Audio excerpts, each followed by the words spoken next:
You know how in some markets you'll see stall after stall run by newcomers?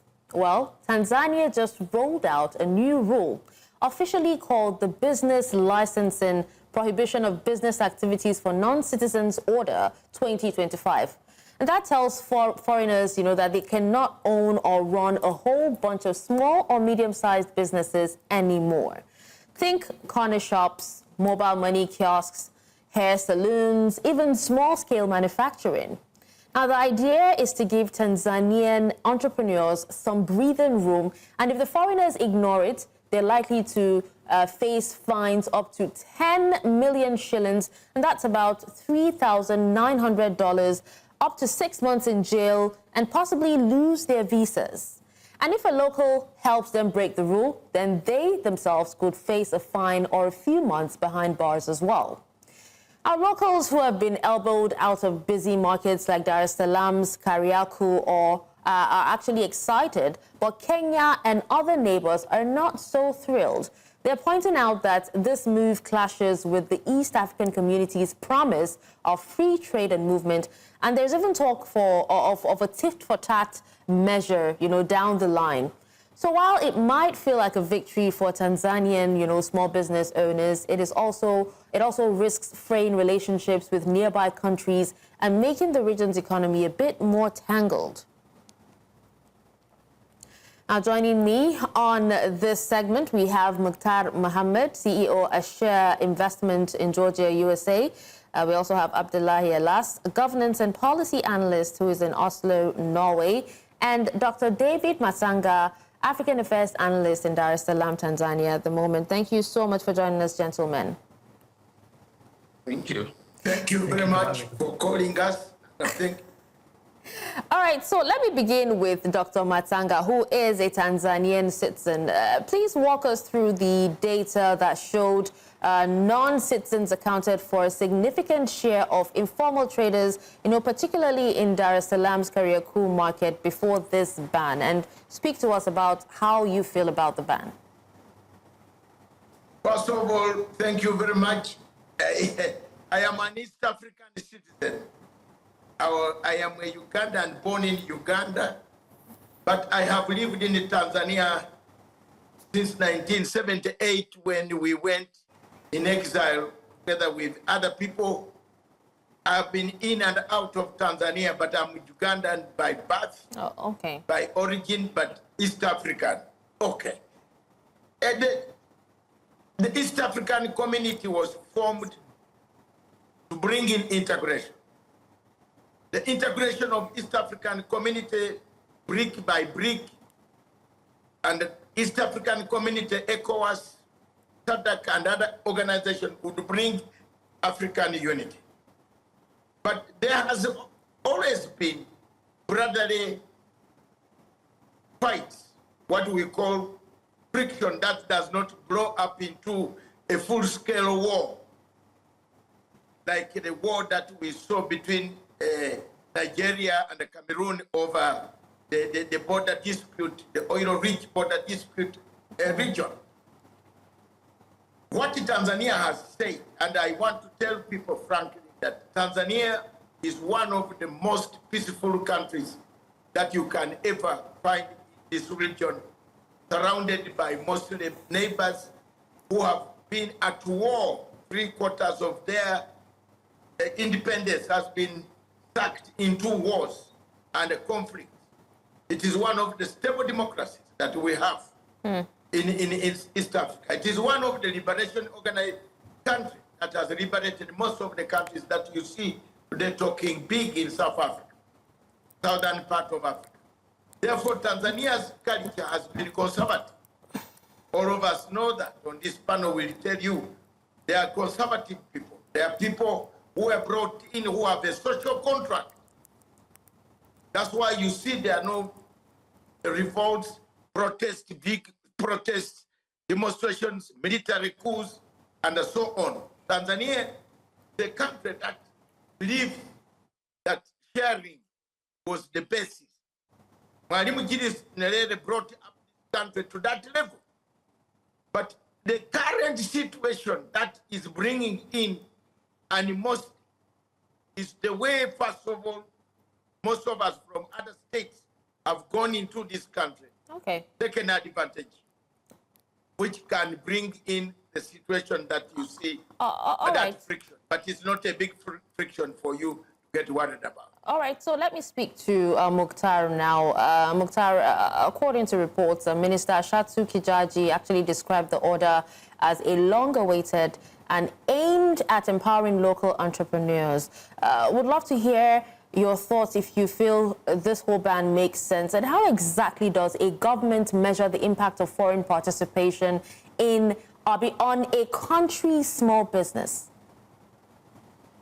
Thank you. I think, again, we have to look at it in terms of context. When you look at those areas that the government is talking about, there are small businesses that have to be dealt with entrepreneurs.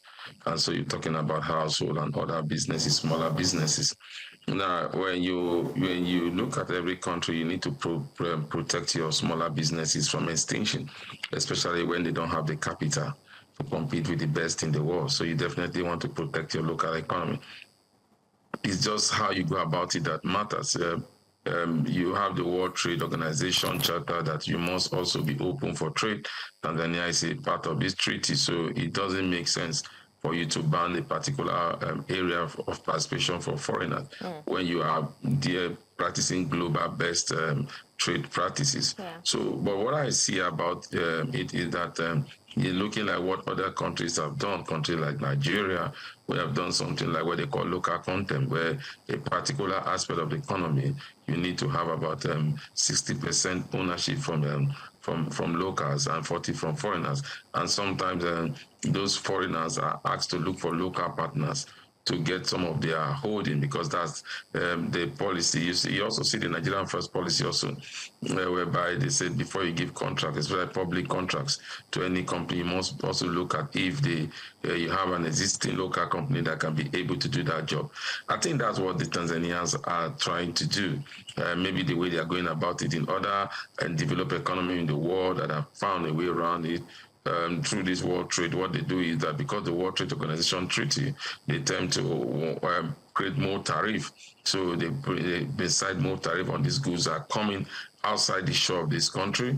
And so when those goods comes in from there, those goods are charged higher tariff, and they are not able to compete favorably with the local goods that are not charged tariff entirely. So it depends on which way you want to address it. But I think by and large, they are trying to protect the local economy.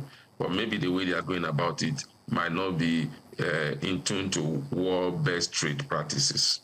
Oh, okay, now let's come to you, Abdullahi. Abdullahi, the order prescribes a fine of at least 10 million Tanzanian shillings, or even 6 months imprisonment for the violators. Do you think this is excessively harsh?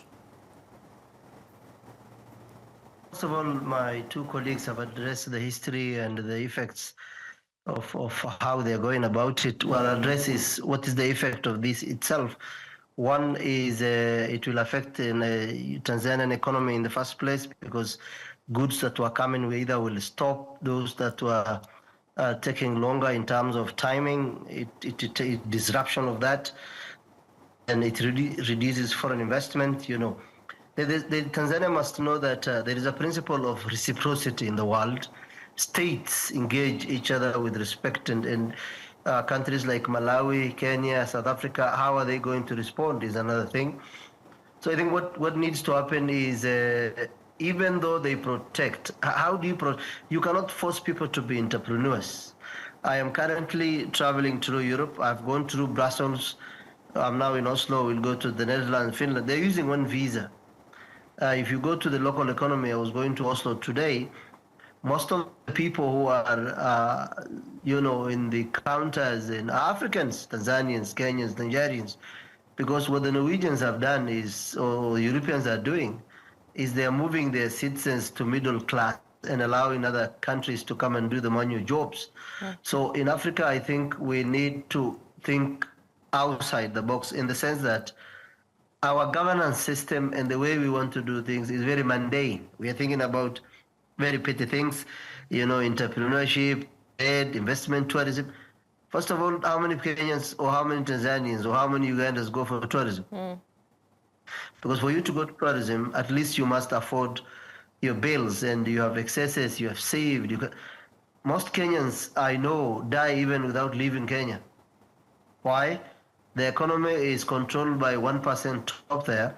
The rest of the people are struggling with misgovernance, corruption, nepotism, and this. I think that Nigeria, rather Tanzania, will know that other states, Kenya is a very big economy, South Africa is even bigger. So there will be this principle of reciprocity. We don't know whether negotiations are going to be held so that they retreat from this.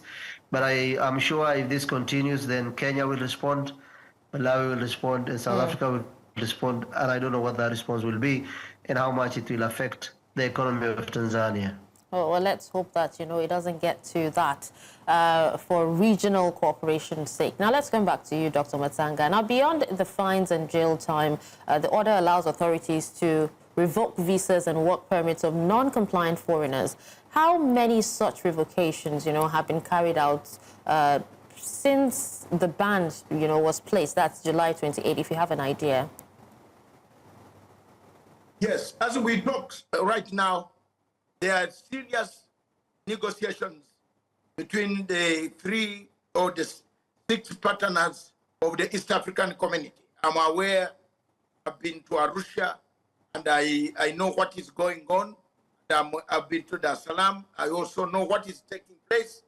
President Museveni and the President Suluhu, plus President William Ruto and others are looking at the Secretary Generals.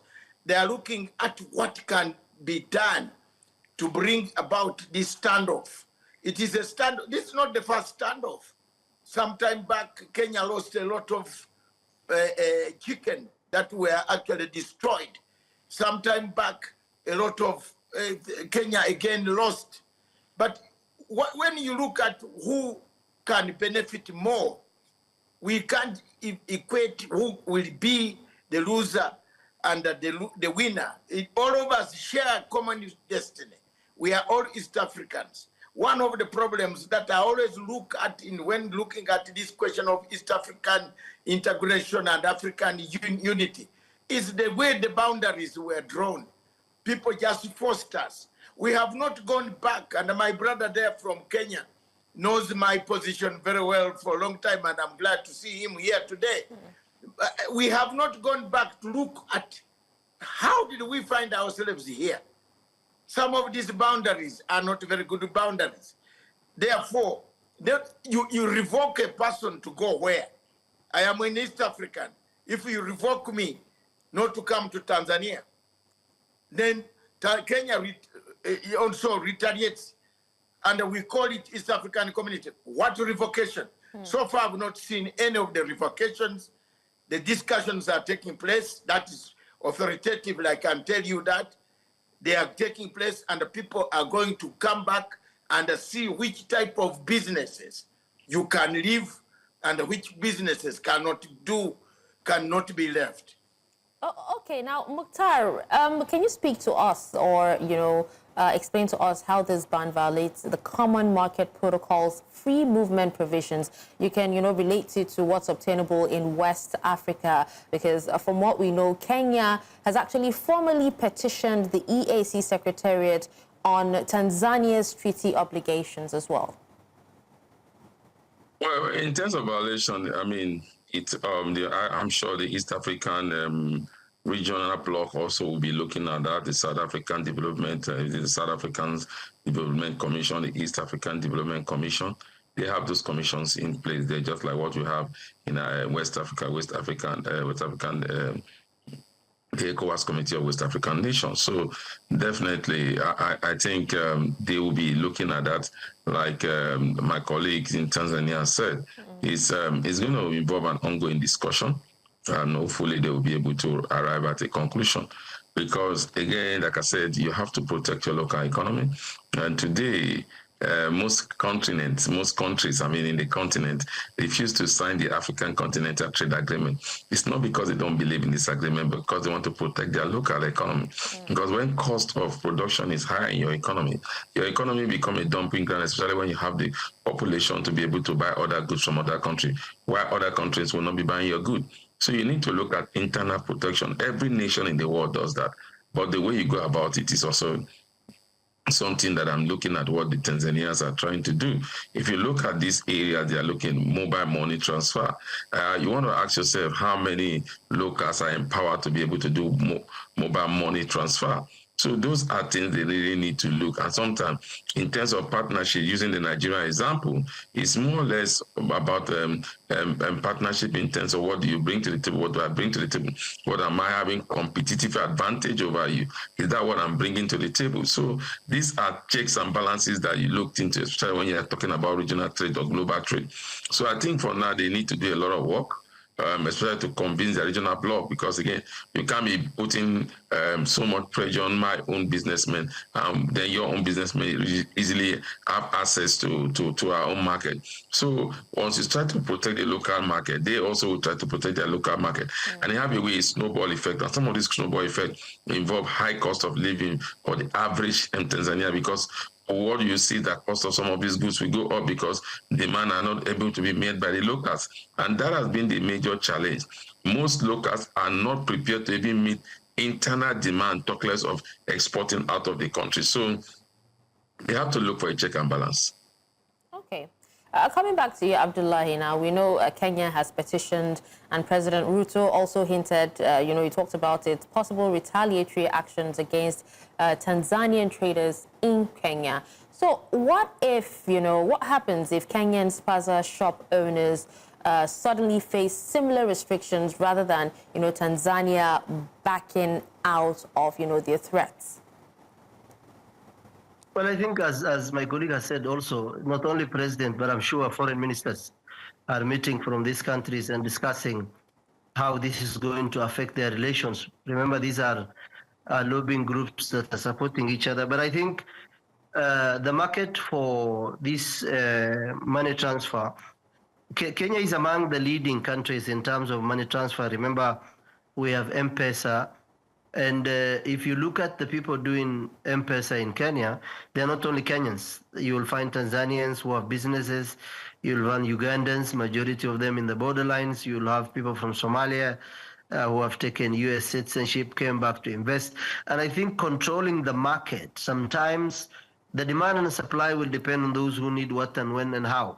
So it will not, add value by saying, we are going to protect one of our own. I mean, you can, if you want to protect one of your own, you should increase productivity, and then you should increase how Tanzanians are doing business so that many Tanzanians can do business at a cheaper price in terms of maybe electricity for those who are in services, agriculture in terms of providing equipment, contemporary farming, whether it is providing pipes, so that the Tanzanians can empower themselves through a government policy. But you see, the market is controlled by a different thing. The market is controlled by demand and supply. The market is controlled by those with money. The market is controlled by those with needs. And we don't just sell goods and services. We sell emotions. Yeah. If you go to a shop and someone treats you bad, regardless of how much you need that item, the attitude and how you talk to people, clients, matters. So I think what Tanzania needs to do, it can protect its own citizens. That is the first, prerogative of a state. But if you're dealing with other people, I mean, we are over 8 billion people in Africa, and almost 50-something countries need each other. So I think, regardless of whether someone wants to be tough they want to prove a political... You talked about us needing each other. So do you think that this policy could scare off broader foreign investment? Abdul? It will scare them, but I think it will scare them. Foreign investment will be, affected in the sense that people will start monitoring. If Kenya responds, for that matter, and South Africa responds, and then Malawi responds, then what happens? So that's where now the catch on foreign investment will be looked at, because foreign investors need a very stable market. They need a very stable institutions and markets and demand and supply that emotionally people are not either worried. I'll tell you this, I'm here for the second night. When I was in Nairobi, there is always, you're looking over your shoulder, whether it's through your car or in the matatu. So allowing people to feel peace, allowing people to feel secure in terms of business is a key component in business. I think Tanzanians will look at themselves and try and consider that this doesn't escalate further, and Kenyans and other countries are also a bit tolerant. Okay. Now, Dr. Matsanga, do you think, or does the Tanzanian government plan to engage the regional legal bodies or even the East African Court of Justice in order to defend this order? Yes, I think there is one element also which our viewers or the viewers should not miss. There has been quite a lot of interference from the Kenyan political class into the politics of Tanzania that brought about this huge approach of this deciding to take on the business people. My colleague there will tell you a few months ago, several Kenyans wanted to export the type of democracy, the type of politics that they do in their own country. And that has angered the government in Dar es Salaam or Dodoma. So coupled with that political animosity that has been existing between NGOs that are crossing over and going into Dar es Salaam and Tanzania, trying to influence a conservative, purely conservative, peaceful nation, that they win the election, nobody goes to the streets to beat about people. Nobody demonstrates, nobody burns down. Unlike in my country, across in my country, Uganda, where elections are like a battlefield, where in Kenya also elections are like a battlefield. So that one created a problem. Okay. But on the question of the negotiations and on the question, there is one thing that you must know, that Tanzania stands in two regional bodies. Tanzania is a member of SADC and a member of East African Community. That has brought always a lot of friction, and let people know about that. It is also a member of East African Community, but one leg is in SADC, one leg is in East Africa. So they prefer, I don't know where they prefer to stand. So our viewers should know that these are issues that can be resolved. They are going to be resolved. Tanzanians and the East Africans always live together. The quarrels are always there, but we come back to live together. All right. Now, while we wrap up, Mukhtar, let's pass this last question to you now. This ban actually affects small-scale mining, like parcel delivery services, local hairdressers, salon owners, and the likes. Now, since these services underpin daily commerce, how will the government ensure service continuity and prevent price hikes? And also, let's also remember that consumer price inflation in Tanzania was like 4.3% in June. Do you think that restricting competition in informal sectors can push those prices higher? It will push them higher because you are looking at demand and supply. Especially if foreigners are playing this space.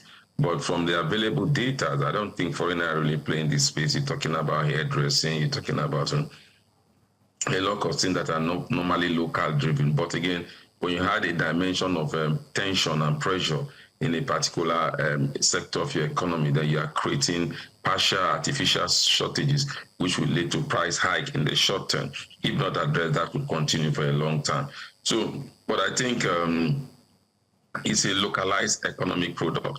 I mean, with the exception of the mining that you're talking about, which again, I don't know how locals will play that space without enough capital to invest in that space, especially when you look at consumer inflation and when you look at their interest rate.